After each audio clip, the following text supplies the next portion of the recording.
a video you liked better on Safari Montage. I'm going to show you guys how to get your citation so you can put it onto NoodleTools. So go to Safari Montage. Do you guys see in the bottom left it says citations? Yeah. Click that. Which format do you think we want? MLA. So just go ahead and copy it. You guys remember how to copy? Yeah. On your Chromebook, how do you do that? Press copy. Press Control C. Thank you. Control C. And then go back to NoodleTools. Click on your project.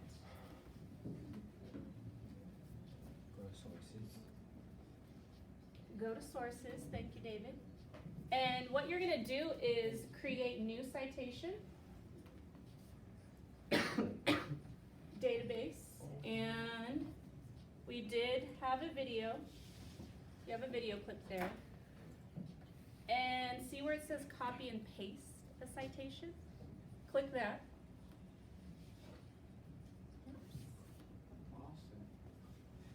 And then where it says manually edited citation, that's where you're going to paste it. And how do you paste again? Control V.